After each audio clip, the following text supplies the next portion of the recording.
मेरे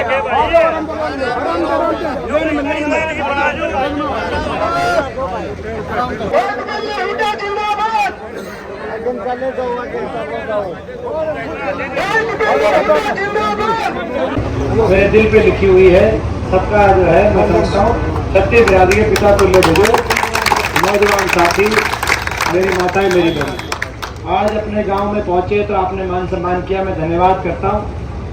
जब भी चुनाव होता है, चुनाव में आपको जब चयन करना होता है तो दो पैमाने होते हैं किसी भी जनप्रतिनिधि को तोलने के, एक उसका काम और दूसरा उसका आचरण।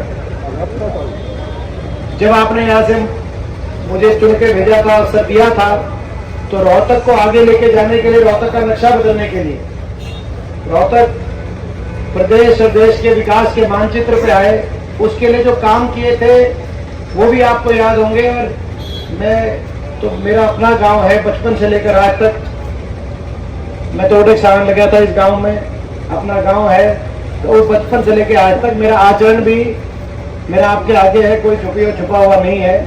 तो मैं आपसे पूरे अपने गांव से कहना चाहता हूं, अपने गांव को से, कि भाई मेरे काम और आचरण की कसौटी पे अगर मैं खरा उतरूं, आपकी आवाज ये, आपकी आत्मा की आवाज गवाही दे, तो मेरे को आशीर्वाद देना। मैं तो यही कहना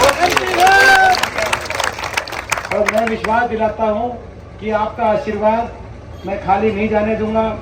आपके आशीर्वाद से आपके मान सम्मान को मैं दिल्ली में बढ़ाने का काम करूंगा, अपने इलाके के रुके हुए विकास को आगे लेके जाने का मैं काम करूंगा। और आपका आशीर्वाद एक सांसद बनाने का आशीर्वाद साबित नहीं होगा, ये 3 महीने के बाद हरियाणा में आपकी सरकार बनाने का ये काम है, क्योंकि यही हमारी लड़ाई है।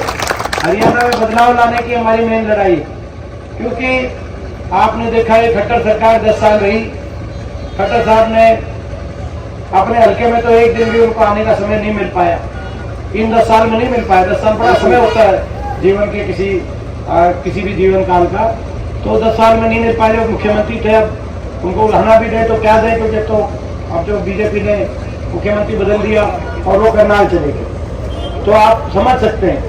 तो इस सरकार में आज ऐसी स्थिति बन गई, देश में सबसे ज्यादा बेरोजगारी हरियाणा प्रदेश में, हर घर में पढ़े लिखे बच्चे बेरोजगार है, देश में सबसे ज्यादा बेरोजगारी, देश में सबसे ज्यादा महंगाई हरियाणा में, गरीब आदमी की सारी स्कीम बंद कर दी, 100 गज के प्लॉट की स्कीम बंद कर दी, गरीब आदमी की मकान की स्कीम बंद कर दी, कागजों में उलझा दिया गरीब आदमी को, आईडी, फैमिली आईडी में, प्रॉपर्टी आईडी में, पोर्टल में, कागजों में उलझा दिया गरीब को, किसान को। मकान आया करते पहले, अब इक्का दुक्का कोई मकान 10 साल में किसी गांव में तो आया ना, तो ज्यादातर गांव में आए नहीं, मकान ही नहीं आए, तो गरीब आदमी की स्कीम्स बंद कर दी। किसान पे कितना अत्याचार किया मुझे आपको बताने की जरूरत नहीं, आज देश में ऐसा अत्याचार नहीं हुआ होगा। कर्मचारी ओल्ड पेंशन स्कीम मांगने गए तो कर्मचारियों पे लाठीचार्ज करने का काम इस सरकार ने किया। और घमंड इतना, आपने देखा जो हमारी बेटियां वो अपने न्याय मांग रही थी तो उनको घसीटवाने का काम किया। दिल्ली की सड़कों पे घमंड की बात पहचान होती है, और अब तो घमंड इतना कि अपने आप को बाबा साहब से ऊपर मानने लगे। जब चुनाव शुरू हुआ तो कहा कि भाई हम बाबा साहब का संविधान तोड़ेंगे। बीजेपी के मोहन भागवत जो आरएसएस के प्रमुख है, उनका बयान है। अनंत कुमार हेगड़े जो उनके महामंत्री हैं, मेघालय लोकसभा में सांसद थे, उनका बयान है बाबा साहब का संविधान तोड़ेंगे। घमंड इतना बढ़ गया अब इनका। मैं इनको कहना चाहता हूँ, आप क्या बाबा साहब का संविधान तोड़ोगे? आपको तो नजदीक भी नहीं आने देंगे हम बाबा साहब के संविधान के। तोड़ेंगे तो आपका घमंड तोड़ेंगे बीजेपी वालों को, क्योंकि घमंड सारी उम्र नहीं चलता। ज्यादा घमंड क्या चलता है? सारी उम्र घमंड, घमंड सारी उम्र नहीं चलता, घमंड ज्यादा।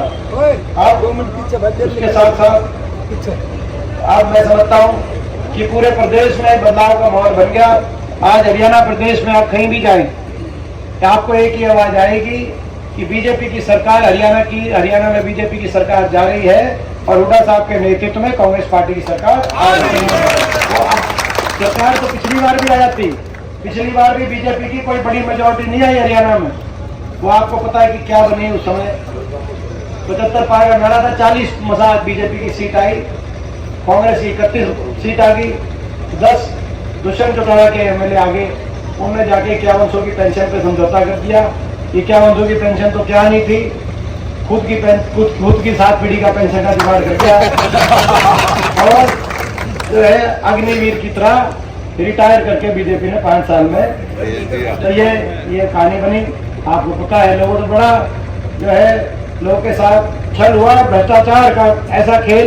आज रोहतक में जाके देखो, भ्रष्टाचार में जो मौजूदा सांसद हैं अरविंद शर्मा जी, उन्होंने ही कहा कि पूर्व मंत्री मनीष ग्रोवर जी और सारा अपना सीएम कार्यालय तक था जुड़े हुए अमृत योजना सारे।